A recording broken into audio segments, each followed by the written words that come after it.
Chapter 4. A Cat Prepares. I almost didn't make it to my meeting with Chester that night. Toby had a feast in his room. It was Friday night, and on Friday nights, Toby gets to stay up and read as late as he wants to. So, of course, he needs lots of food to keep up his strength. Good food, like cheese crackers, chocolate cupcakes, my very favorite, the kind with cream in the middle. Pretzels, and peanut butter sandwiches. The last I cannot abide because my mouth always gets stuck. Chocolate cupcakes with cream in the center, however, are another story. This particular evening, I stationed myself on Toby's stomach. Usually, I'm a little more subtle, but having missed out on the bacon at breakfast, I was not about to take any chances on the chocolate cupcakes with cream in the center. Toby knew what I was after, but sometimes he thinks he's funny and he plays little games with me. "Hi, Harold. I'll bet you'd like a peanut butter sandwich, wouldn't you? Here, you have this one that's left over from yesterday, while I eat this boring old chocolate cupcake, which is nice and fresh and has cream in the middle. Okay, Harold?" Ha, ha, my sides are splitting. "What's the matter? Don't you want the peanut butter sandwich?" "All right, I'll put it away for another night. Oh, here's something you might like. It's a green sour ball from Dad's candy dish that was stuck to my sock. Would you like that, huh, pal?" Oh boy, the kid is really hot tonight. "No, huh? Well, I'd give you one of my cupcakes, but I know how much you hate chocolate." Would a little drooling on your stomach help convince you otherwise?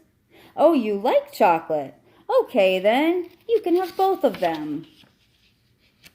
One thing I have to say about Toby. Although he's got a rotten sense of humor, he's a nice kid. Naturally, once I'd eaten both cupcakes, which took approximately 4 seconds, I felt obliged to hang around and let Toby know I was grateful. What better way than to share a few of his cheese crackers? "Well, Harold," Toby said sometime later, "we've had quite a party, but I have to go to sleep now. I can't keep my eyes open, so I'll have to wait until tomorrow to find out what happens in the next chapter. This is a good book, Harold. It's called Treasure Island, and it's by a man named Robert Louis Stevenson. It's kind of hard reading, though. I have to keep looking the big words up in the dictionary, so it's taking me a long time to get through it." I've always had trouble with words myself. Half the time, they don't mean what I think they're going to, and then, even when I do find out what they mean, I forget the next day anyway. You might say that I'm smart, but just not the scholarly type. "But it's a really good story," Toby continued. "It's all about pirates and this little boy just like me." "No dogs?" "And a parrot, Harold." "A parrot? What's a parrot? Is that anything about chocolate cake?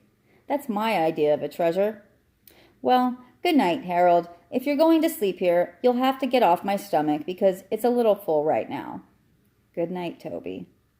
I curled up at the foot of the bed, but I couldn't sleep trying to figure out what a parrot was. I thought it might be a lady pirate, since the words sounded something alike, but then again, I thought it might be an umbrella. Chester would know, I thought, so I went downstairs to ask him. "Well, you certainly took your time," Chester snapped as I sauntered casually into the room. "I finished my book half an hour ago. Where were you?" "It so happens I was discussing great works of literature with Toby." "Since when is a Twinkies wrapper considered a great work of literature?" I decided to ignore that. Unfortunately, several chocolate crumbs fell from my mouth to the floor at precisely that moment. "As a matter of fact," I said, trying valiantly to regain my dignity, "we were talking about Treasure Island. Ever hear of it?" "Ever hear of it?" he sneered. "I read that when I was a kitten." "Oh, then tell me, Chester, what is a parrot?" Chester looked at me scornfully. "A parrot," he said, "is a tropical zygodactyly bird, order Psittacia something formes, that has a stout curved hooked bill, is often crested, brightly variegated, and an excellent mimic. In other words, Harold, a parrot is a little bird with a big mouth." "Oh," I said after a moment. I thought maybe it was an umbrella. Did you get so busy discussing parrots with Toby that you forgot you were going to meet me here? This is important, Harold. I still wasn't sure what a parrot was, but I decided this was not the time to pursue it. Come over here, Chester commanded, indicating his chair, and let me show you this book. I looked at the chair. Chester was already sitting in it, with a very large book open in front of him. I don't think there's going to be room for both of us, Chester, I said. Come on, you're wasting time. Just jump up here. I surveyed the scene carefully. I knew I would have to get a running start since there was just a tiny spot left for me, and I would never be able to fit into it if I pulled myself up slowly. Apparently, I was taking too long for Chester's liking. Will you get up here? He hissed. Okay, if that's what you want. I ran and jumped onto the chair, landing with a great kerplop. Chester, where are you? I cried. I couldn't see anything but the back of the chair. I'd forgotten to turn myself around. I'm here, you great oaf. I turned my head. What are you doing on the floor? I asked. You knocked me off the chair. Now just stay put. I'm coming back up. I moved to the back of the chair, and Chester landed on the front. Now let's see, he said. We both have to see the book. You come over here, and I'll move this way. I don't know if you've ever watched a cat try to decide where to sit, but it involves a lot of circling around, sitting, getting up again, circling some more, thinking about it, lying down, standing up, bathing a paw or tail, and circling. A dog, on the other hand, sits. This looks like a good spot, a dog will say to himself. He will then lower his body to the spot in question and is usually so secure in his decision that he will fall asleep immediately. Chester took what felt like 20 minutes to settle himself in, and just as I was drifting off, the kicks started. Come on, Harold, quit hogging the seat. And wake up. What were you trying to do? Take a little cat nap? Ha ha ha. I yawned. Now, said Chester, turning to the book, let's get down to brass tacks. What exactly is on your mind? I asked. This book and that rabbit, Chester replied. Now tell me, Harold, have you noticed anything funny about that rabbit? No, I said, but I've certainly noticed a lot of funny things about you recently. Think about it. That rabbit sleeps all day. So do I. So do you. Furthermore, he's got funny little sharp teeth. So do I. So do you. Furthermore, he gets in and out of his cage by himself. What kind of rabbit can do that? A smart one, I said. I could do it. We're not talking about you, Harold. We're talking about the rabbit. Now, where did they find him? At the movies. Yes, but what movie? Dracula, I said. So, he said quickly. Remember the note around his neck? What language was it in? An obscure dialect of the Carpathian mountain region, I answered smugly. He didn't know everything. Aha, Chester said, but what area of the Carpathian mountain region? Area? What's an area? I looked at him blankly. Transylvania, he cried triumphantly, and that proves my point. What point? What are we talking about? And don't forget the white tomato. That's most important of all. But what? This book, said Chester, disregarding me, tells us just what we need to know. What? I practically screamed. What does it tell us? What does this book have to do with Bunnicula? What are you talking about? What's going on here? I can't stand it anymore. Chester regarded me coolly. You're really very excitable, Harold. That's not good for your blood pressure. I put my paws around his throat. Tell me, I said, in a low, threatening voice, or I'll squeeze you till you pop. Okay, don't get upset. Now, this book tells you everything you've always wanted to know about vampires, but were afraid to ask. Personally, I had never wanted to know anything about vampires, but at the moment I was afraid to tell that to Chester. I still don't understand what vampires have to do with our furry little friend. 1, Chester said. Vampires do not sleep at night. They sleep only during the day. The same holds true for this rabbit. 2, vampires can get in and out of locked rooms. Bunnicula gets in and out of his locked cage. This was beginning to interest me. Didn't you say something about the refrigerator? That's right. He got the refrigerator open, all by himself. 3, vampires have long pointed teeth. They're called fangs. Well, don't we have fangs? No, we have canines. That's different. What's different about it?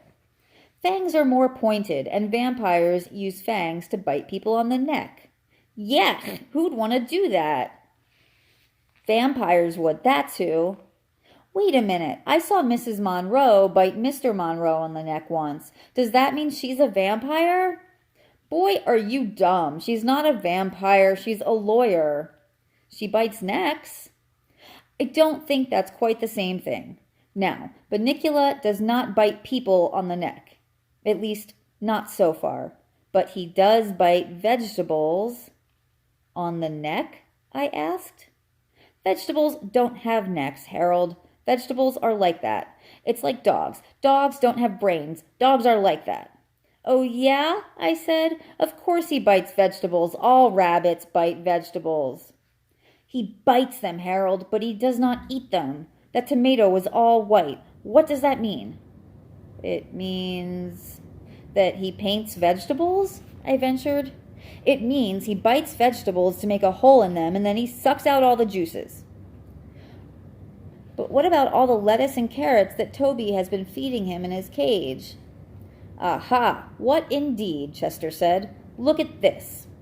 Whereupon he stuck his paw under the chair cushion and brought out with a flourish an assortment of strange white objects. Some of them looked like unironed handkerchiefs, and the others didn't look like anything I'd ever seen before. What are they? I asked. Chester smiled. Lettuce and carrots, he said. White lettuce and carrots. I found them hidden behind his cage. I was aghast. What did it all mean? Could Chester be right? Was this harmless-looking little ball of fluff really a vampire? Just then, Chester let out a yelp. Look, he said, the cage is empty again. Oh, we're fools, we're fools. We've let him get out of our sight. It's your fault. My fault? You're the one who took 20 minutes to sit down. Well, if you hadn't knocked me off in the first place. Wait a minute, why are we arguing? Let's find Bunnicula. Just then, we heard a click in the kitchen. Refrigerator, I whispered. Chester nodded. We jumped down and moved cautiously to the kitchen door. Shh, Chester warned unnecessarily as we crept along. Don't make any noise. We don't want him to hear us coming. Obviously, I retorted. The light went out under the door. He must have closed the refrigerator, Chester said. Easy now. We pushed the door open. The kitchen was dark. There was not a sound. Psst, Chester. What? I can't see. I can, but I can't see him. He's not here. There was a soft scamper across the linoleum, and we turned just in time to see a little white tail bounce out the door into the living room. Drat, we've missed him. Come on, Harold, let's see if we can catch up with him. Chester started toward the door. Wait, Chester, what's that on the floor by the refrigerator? He turned. This new object interested him more than following Bunnicula. Watch out, he said. I'll take care of this. He slunk across the room slowly, muscles taut, eyes alert. When he was about 6 inches away, he stuck out his paw, closed his eyes, and batted at the object tentatively. I don't think he made any contact. Get closer, I said. Chester's eyes popped open. Who's the cat here? He asked. I know what I'm doing. and he proceeded to bat the air 3 more times. "What is it?" I squealed, as my throat contracted in fear. "I don't know yet, but whatever it is, it's not alive." "Oh boy, if I wait for you, we'll be here all night." I walked bravely to the object and sniffed it. "Well?" asked Chester. "Beats me." Chester came closer. After a moment of close examination, he gasped. I jumped. I could feel my heart pounding in my chest. "Harold," Chester blurted. "What? What? It's... Yes? It's... What is it, Chester?" "It's a white zucchini!"